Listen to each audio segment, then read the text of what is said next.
South ఇండియాలోనే biggest sorry store మన Varahi silks మన విజయవాడ ఎంజీ రోడ్ లో డిసెంబర్ 4వ తారీఖున ఘన ప్రారంభం.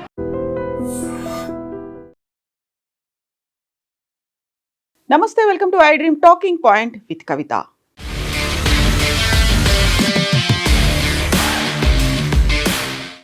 మహిళల కోసం ప్రత్యేకంగా ఆన్లైన్ కోర్సులని చేయించి 5,000 మందికి పైగా జైషే మహమ్మద్ ఉమెన్ టీంలో జాయిన్ చేయించినట్టుగా జైషే మహమ్మద్ చీఫ్ మసూద్ అజర్ అనౌన్స్ చేశారు. అందులోనూ ప్రధానంగా పాకిస్తాన్కి చెందినటువంటి 500 రూపాయలు అంటే భారతదేశంలో జస్ట్ 156 రూపాయలని కనుక చెల్లించినట్టయితే 40 నిమిషాల పాటు ఆన్లైన్లో ట్రైనింగ్ క్లాసెస్ అనేవి ఉంటాయి.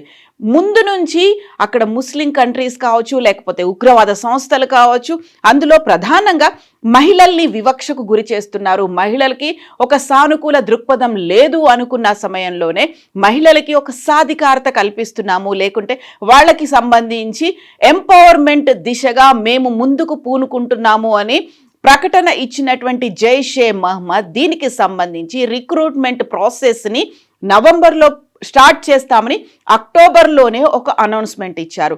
ఈ నేపథ్యంలోనే 5,000 మంది మహిళా ఉగ్రవాదులని వాలంటీర్స్ని తయారు చేసినట్టుగా జైషే మహమ్మద్ చీఫ్ మసూద్ అజర్ అరబిక్లో ఒక ప్రెస్ నోట్ని సోషల్ మీడియా వేదికగా రిలీజ్ చేశారు.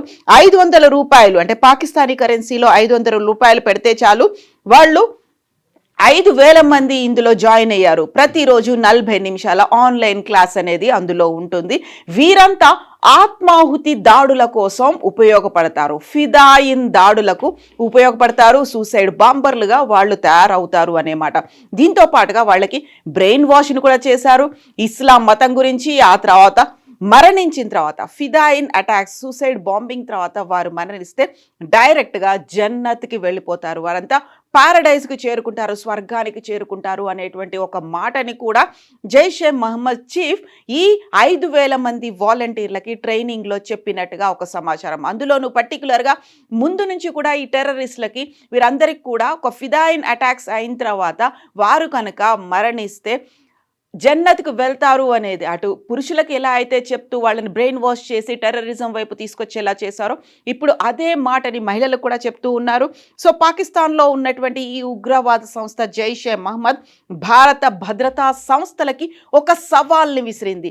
ఈ 5,000 మంది పాక్ ఆక్యుపైడ్ కశ్మీర్ ఏదైతే ఉందో బార్డర్ల వెంట ఉన్నటువంటి జిల్లాల్లో ఆ జిల్లాలని సపరేట్ సెక్షన్స్గా డివైడ్ చేసుకొని అంతమందికి కూడా ఆ గ్రూప్స్ని డివిజన్ చేసుకొని వాళ్ళకి ఇన్ఛార్జీలుగా ఏర్పాటు చేశారు. ఈ నేపథ్యంలోనే 5,000 మంది ఇప్పుడు తయారై ఉన్నారు. వారంతా సూసైడ్ బాంబర్లుగా ఉన్నారు. వారి మెయిన్ ఫోకస్ అంతా పాక్ ఆక్రమిత కశ్మీర్ మీదే ఉంది అనేది అనౌన్స్మెంట్. ఇది సోషల్ మీడియా వేదికగా బహిరంగంగానే మసూద్ అజర్ ఒక సవాల్ని విసిరారు. సరికొత్త వ్యూహంతో తాము ముందుకొస్తున్నట్టుగా అనౌన్స్ చేశారు. మసూద్ అజర్ నేతృత్వంలోని కొత్త మహిళా వింగ్ జమాత్ ఉల్ మోమినా ద్వారా కేవలం కొద్ది వారాల్లోనే నవంబర్లో స్టార్ట్ అవుతుందని చెప్పారు. కరెక్ట్గా 4 వారాల్లోనే 5,000 మందికి పైగా మహిళల్ని ఆకర్షించినట్టుగా నిఘా వర్గాలు కూడా గుర్తించాయి. 500 ఫీజుతో 40 నిమిషాల ఆన్లైన్ శిక్షణ ఇస్తూ మహిళలని ఉగ్రవాదం వైపు ప్రోత్సహిస్తున్నారు. ఐసిస్ తరహాలో ఫిదాయిన్ అటాకులు చేసేలా వీళ్ళకు కూడా ఆ కోచింగ్ అనేది ఉంది, బ్రెయిన్ వాష్ చేశారు. ఈ నేపథ్యంలోనే వారందరూ ఇప్పుడు సిద్ధంగా ఉన్నారు. ఈ వింగ్కి అజార్ సోదరి సాదియా మహమ్మద్ నేతృత్వం వహిస్తున్నారు. తానే మహిళా వింగ్ చీఫ్గా ఉన్నారు. సో ప్రేక్షకులకు గుర్తుండే ఉంటుంది, ఢిల్లీలో ఎర్రకోట దగ్గర బాంబ్ బ్లాస్ట్ ఇన్సిడెంట్ జరిగినప్పుడు ఆ వచ్చినటువంటి లీక్లని పట్టుకొని చూసిన తర్వాత, కూపీ లాగిన తర్వాత ఒక డాక్టర్ని, అల్ ఫలాహ్ యూనివర్సిటీకి చెందినటువంటి ఒక డాక్టర్ని పట్టుకున్నారు, షాహిద్ షహీన్. తను ఈ ఉమెన్ వింగ్లో వర్క్ చేస్తున్నటువంటి మహిళ, అందులోనూ పర్టికులర్గా భారతదేశానికి సంబంధించి జమాత్ ఉల్ మోమినాత్ అధ్యక్షురాలుగా కూడా ఉన్నారు. సో ముందుగానే జైషే మహమ్మద్ అనౌన్స్ చేసింది రిక్రూట్మెంట్లని మేము చేసుకుంటున్నామని. అందులోనే ఈ అల్ మోమినాత్కి సంబంధించి తను హెడ్గా ఉన్నారు భారతదేశానికి. తను ఇక్కడ మహిళల్ని టెర్రరిజం వైపు ఆకర్షించడంతో పాటుగా జైషే మహమ్మద్ వాలంటీర్లుగా తయారు చేయడంలో తను క్రూషియల్ రోల్ ప్లే చేశారు. తనని నిఘా వర్గాలు అయితే అదుపులోకి తీసుకున్న తర్వాత ఈ ఇన్ఫర్మేషన్ అంతా బయటకు వచ్చింది. బట్ ఇప్పుడు అజర్ మసూద్ వెల్లడించినటువంటి వివరాలను బట్టి 5,000 మంది మహిళల్ని నియామకం చేశాము అంటూ ఆయన సోషల్ మీడియా వేదికగా అనౌన్స్ చేశారు. ఉగ్రవాదం వైపు ఆకర్షించడంతో పాటుగా తీవ్రవాద చర్యలకు శిక్షణను ఇవ్వడానికి ప్రయత్నాలనేవి ముమ్మరమవుతున్నాయి. కేవలం కొన్ని వారాల్లోనే 5,000 మందికి పైగా మహిళలు జమాత్ ఉల్ మోమినాతులో చేరడం దేవుడి దయ.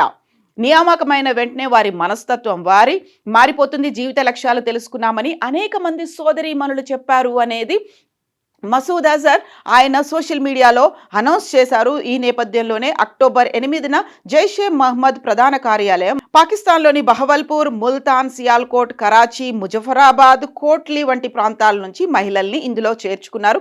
వీరంతా ఇప్పుడు పాక్ ఆక్రమిత కశ్మీర్ దగ్గర జిల్లాల వారీగా, గ్రూపుల వారీగా తయారైపోయి అక్కడ తమ కార్యకలాపాలని మొదలు పెట్టనున్నారు.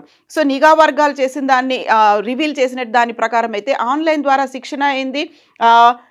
ISIS, హమాస్, LTTE తరహాల్లోనే ఆత్మాహుతి దాడులు అనేవి ఇందులో ఉండబోతున్నాయి. మహిళలతో ఉగ్రవాద బ్రిగేడ్లను ఏర్పాటు చేయడమే ప్రధాన లక్ష్యంగా తెలుస్తోంది. జమాత్ ఉల్ మోమినాత్ విభాగానికి మసూద్ అజర్ సోదరి సాదియా నాయకత్వం వహిస్తున్నారు. సో పహల్గామ్ ఉగ్ర దాడి జరిగిన తర్వాత భారతదేశం త్రివిధ దళాల నేతృత్వంలో ఆపరేషన్ సింధూర్ని చేపట్టింది. అందులో పహల్గామ్ ఉగ్రదాడికి ప్రతీకారంగా భారత్ చేపట్టినటువంటి ఆపరేషన్ సింధూర్లో సాదియా భర్త యూసఫ్ అజార్ మృతి చెందారు. సో ఇప్పుడు తనే మహిళా విభాగానికి అధ్యక్షురాలిగా ఉన్నారు. తన భర్తని ఆపరేషన్ సింధూర్ సమయంలో సాదియా భర్త యూసఫ్ అజార్ ఆ సమయంలో మృతి చెందారు.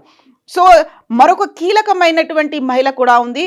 ఆవిడ పుల్వామా దాడికి సూత్రధారి అయినటువంటి ఉమర్ ఫరూక్ భార్య అఫీరా కూడా ఉంది. ఎన్కౌంటర్లో ఫరూక్ మరణించిన తర్వాత ఆ అఫీరా కూడా ఈ విభాగంలోనే చేరింది. మహిళా విభాగంలో చేరిన సభ్యులకు పురుషుల తరహాలోనే దౌరాయే తస్కియా అనేటువంటి ఇండక్షన్ కోర్స్ అనేది ఉంటుంది. సో ఇందులో ఏంటంటే మా ఇస్లాం మతం గురించి కావచ్చు, వాళ్ళు తీసుకోవాల్సినటువంటి చర్యల గురించి కావచ్చు, లేకపోతే ఫిదాయిన్ అటాకుల గురించి కావచ్చు, మరణించిన తర్వాత జన్నత్కు చేరే అంశం గురించి కావచ్చు, వీటన్నిటిని కూడా దౌరాయే తస్కియాలో వివరిస్తూ ఉంటారు. ఈ బ్రిగేడ్లో చేరేటువంటి మహిళలు భర్తలు లేదా అత్యంత దగ్గరి కుటుంబ సభ్యులు తప్ప ఇతరులు ఎవరైనా సంబంధం లేని పురుషులతో ఫోన్ లేదా మెసెంజర్ ద్వారా కూడా మాట్లాడకూడదు అనేది కంప్లీట్గా వాళ్ళకి బ్రెయిన్ వాష్ చేయడం అనేది మొదలుపెట్టింది. ఆ దిశగా 5,000 మంది రెడీ అయినట్టుగా అనౌన్స్మెంట్ కూడా వచ్చింది.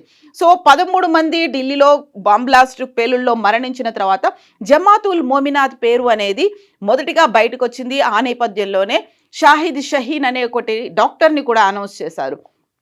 సో అప్పుడే వైట్ కాలర్ టెర్రర్ అటాక్ అనేది బయటకు వచ్చినట్టుగా అనౌన్స్ చేశారు. ఈ నేపథ్యంలోనే మహిళలకు ఆన్లైన్ ద్వారా రిక్రూట్మెంట్ ఇవ్వడంతో పాటుగా POKల పాక్ ఆక్రమిత కాశ్మీర్తో పాటుగా అక్కడ ఉన్నటువంటి ఉగ్రవాద సంస్థల్ని బలోపేతం చేయడం, ఎట్ ద సేమ్ టైం ఎక్కడైతే స్లీపర్ సెల్స్ ఉన్నాయో వాటిని యాక్టివేట్ చేయడం, మరికొంతమందిని ఇటువైపు ప్రేరేపించి ఈ ఫిదాయిన్ అటాక్స్ కోసం జైషే మహమ్మద్లో భాగంగా చేయడం అనే దాంట్లో భాగంగా మహిళా విభాగాన్ని ప్రారంభించారు. మసూద్ అజర్ తన 2 చెల్లెళ్ళకి ఇందులో కీలకమైనటువంటి బాధ్యతలు ఇచ్చారు. అందులోనే సాదియా కూడా ప్రముఖంగా ఉంది. తనకి ఇప్పుడు ఉమెన్ వింగ్ ప్రెసిడెంట్గా ఉన్నారు. తుఫత్ అల్ మోమినాత్ పేరుతో ఆన్లైన్ శిక్షణలు అనేవి కూడా కొనసాగుతున్నాయి. ఈ నేపథ్యంలోనే చాలా కీలకమైనటువంటి ప్రక్రియ నవంబర్ 8 నుంచి ప్రారంభమైంది. 5 నిమిషాల్లో ఉపన్యాసాలు అనేవి ఉంటాయి. దీంతో పాటుగా మసూద్ అజర్ చాలా కీలకమైనటువంటి ఇంకొక విషయాన్ని కూడా ఈ మధ్యన మసూద్ అజర్కి సంబంధించి ఒక ఫోన్ కాల్ అనేది కూడా లీక్ అయింది. ఆ లీక్ అయినటువంటి నేపథ్యంలో వీళ్ళందరినీ కూడా జైషే మహమ్మద్కి ఎవరైతే వ్యతిరేకంగా ఉన్నారో వాళ్ళందరినీ ఎనిమీస్గా భావిస్తున్నారు. వారి మీద అటాక్ చేయడానికి జైషే మహమ్మద్ ఇప్పుడు ఈ 5,000 మందికి ట్రైనింగ్ ఇచ్చినట్టుగా తెలుస్తోంది. At the same time women wings ఏవైతే ఉన్నాయి, enemies of Jaishe have put Hindu women into the army and setup female journalist against us అనేటువంటి ఒక మాట. సో జైషే మహమ్మద్కి వ్యతిరేకంగా ఎనిమీస్గా ఉన్నటువంటి హిందువులంతా మహిళల్ని ఏకం చేస్తున్నారు. వారిని జర్నలిస్టులుగా తయారు చేశారు. మహిళా జర్నలిస్టులు అయ్యారు. వారంతా ఇప్పుడు జైషే మహమ్మద్కి వ్యతిరేకంగా మాట్లాడుతున్నారు అనేటువంటి మాటను కూడా ఆయన ప్రొవోక్ చేయడానికి, పోక్ చేయడానికి, లేకుంటే వాళ్ళని ఎంకరేజ్ చేయడానికి మహిళల్ని ఉపయోగించుకున్నారు. సో హిందువులు మహిళల్ని ఉపయోగించుకొని వాళ్ళని జర్నలిస్ట్గా తయారు చేస్తున్నారు. వారంతా మనకు జైషే మహమ్మద్కి ఎనిమీలు. కాబట్టి మీరు ఒక ఎనిమీలకి ఎనిమీస్గా మీరు తయారవ్వాల్సినటువంటి అవసరం ఉంది. మీరంతా వాలంటీర్స్గా తయారవ్వాల్సినటువంటి అవసరం ఉంది. మీరంతా ఫిదాయిన్లుగా మారాల్సినటువంటి అవసరం ఉంది అనేటువంటి బ్రెయిన్ వాష్ను కూడా చేస్తున్నారు. Will go straight to paradise from her grave after death. చచ్చిపోయిన తర్వాత ఆ సమాధి నుంచి వాళ్ళు డైరెక్ట్గా స్వర్గానికి వెళ్ళిపోతారు. ఇలాంటి మాటలన్నింటినీ చెప్తున్నారు. At the same time main focus అంతా కూడా పాక్ ఆక్రమిత కాశ్మీర్లో అక్కడ ఉన్నటువంటి మహిళల్ని ఎంకరేజ్ చేయడం కావచ్చు, లేకుంటే స్లీపర్ సెల్స్ని యాక్టివేట్ చేయడం కావచ్చు, లేకపోతే మారణాయుధాల అక్రమ రవాణా, డ్రగ్స్ అక్రమ రవాణా, ఆ తర్వాత అక్కడ నుంచి టెర్రరిస్టులని ఇక్కడికి తీసుకురావడం, వీటన్నిటిలోనూ వీరికి శిక్షణ ఉంది. ఎట్ ద సేమ్ టైం ఇస్లాం మతం గురించి కూడా, వారు చేయాల్సినటువంటి ఆత్మాహుతి దాడుల గురించి కూడా వారికి రెగ్యులర్గా అయితే బ్రెయిన్ వాష్ అనేది చేస్తున్నారు. ఈ నేపథ్యంలోనే అలర్ట్ అవ్వాల్సినటువంటి అవసరం ఉంది అనేది నిఘా వర్గాలు కూడా భావిస్తున్నాయి. అందులోనూ బహిరంగంగా అఫీషియల్గా మసూద్ అజర్ సోషల్ మీడియాలో ఒక ప్రెస్ నోట్ని రిలీజ్ చేయడం, 5,000 మందిని మేము రిక్రూట్ చేసుకున్నామని చెప్పడమే అలార్మింగ్ బెల్స్ మోగిస్తోంది అనేది. అందులోనూ ఉమెన్ ఎంపవర్మెంట్, కొంచెం మహిళలకి దూరంగా ఉంటారు, మహిళల్ని వివక్షకు గురి చేస్తున్నారు, మహిళల్ని బుర్కా వేసుకునే ఉండాలి, మహిళలు పురుషులతో మాట్లాడకూడదు, మహిళలు బయటకు రాకూడదు అని ఇలాంటి నిబంధనలు పెట్టినటువంటి ఇస్లామిక్ కంట్రీస్ ఏదైతే ఉన్నాయో వాటికి సంబంధించి ఉన్నటువంటి టెర్రరిజం ఇప్పుడు మహిళల దృక్కోణంలో ఆలోచించడం మొదలుపెట్టింది. మహిళల్ని ముందు పెట్టి అటాక్స్ చేయాలని చూస్తోంది. మహిళలకే ఒక 5,000 మంది మహిళల్ని రిక్రూట్ చేయడం అంటేనే, అందులోనూ చాలా పర్టికులర్గా జస్ట్ భారతదేశ కరెన్సీలో 156 రూపాయలు, అంటే అదే పాకిస్తాన్ కరెన్సీ 500 రూపాయలకే ఆన్లైన్ కోర్సు డైలీ 40 నిమిషాల పాటు. సో వాళ్ళు ఎంతగా టెక్నాలజీని యూజ్ చేసుకుంటున్నారు అనేది కూడా అర్థమవుతోంది. సో 5,000 మంది మహిళలు రెడీగా ఉన్నారు ఫిదాయిన్ అటాక్ల కోసం. ఇదే డేంజరస్ బెల్ మోగిస్తోంది, అలార్మింగ్గా కూడా అనిపిస్తోంది. ఈ సమయంలోనే నిఘా వ్యవస్థలు కూడా అప్రమత్తమైనటువంటి సమాచారం, తమ వద్ద కూడా ఈ రిక్రూట్మెంట్ ప్రాసెస్కి సంబంధించి ఇన్ఫర్మేషన్ ఉంది అని నిఘా వర్గాలు కూడా చెప్తున్నాయి. కాబట్టి అందులోనూ ఆపరేషన్ సింధూర్ 2.0 ఏ క్షణమైనా జరగవచ్చు అనుకున్నప్పుడు ఎలాంటి ఉద్రేక్తపరిచేటువంటి చర్యలు, అందులోనూ ప్రొవోక్ చేసేటువంటి చర్యలు కూడా లేకుండానే అటాక్స్ ఎక్కడైనా ఎప్పుడైనా ఏ క్షణమైనా జరగవచ్చు అంటూ భారతదేశం భావిస్తోంది. అందులో కేంద్ర ప్రభుత్వం, త్రివిధ దళాలు కూడా మేము ఇమ్మీడియట్గా రెస్పాండ్ అవ్వడానికి రెడీగా ఉన్నాము అని చెప్తున్నటువంటి సమయంలో ఇలాంటి ఒక అంశం బయటికి రావడం, అది కూడా అధికారికంగా జైషే మహమ్మద్ నుంచి రావడం అనేది అలార్మింగ్ బెల్స్ని అయితే మోగిస్తోంది. యాక్చువల్గా పాకిస్తాన్ ఇంత దుస్సాహసానికి ఎందుకు పాల్పడుతోంది? అక్కడ ఉన్నటువంటి ఉగ్రవాద సంస్థలు ఎందుకని ఇలాంటి ఒక స్టెప్ని తీసుకున్నాయి? అది కూడా అఫీషియల్గా ప్రపంచం ముందుకు అనౌన్స్ చేస్తున్నాయి. మీరేమనుకుంటున్నారో కామెంట్స్ రూపంలో తెలియజేయండి. నిజంగా ప్రస్తుతం ఉన్నటువంటి సమాజం దేనికి ప్రయారిటీ ఇస్తుంది? ఆర్థిక సంబంధాల చుట్టూ మాత్రమే తిరుగుతోంది. మళ్ళీ ఎన్నికలంగానే చాలా విరక్తి కలుగుతున్నాం. మంచి అనిపిస్తుంది కదా, లేడీస్ కూడా ఛాలెంజింగ్ జాబ్స్ చేసినప్పుడు చాలా బాగుంటది. ట్రాఫిక్ అసిస్టెంట్స్ గా నియమించిన ట్రాన్స్జెండర్స్ అందరితో సాల్యూట్ చేయించుకుంటున్నారు. ఫుడ్ డెలివరీ ఇవ్వటానికి వెళ్ళినటువంటి డెలివరీ బాయ్ అనిల్ పై కళ్ళ ముందు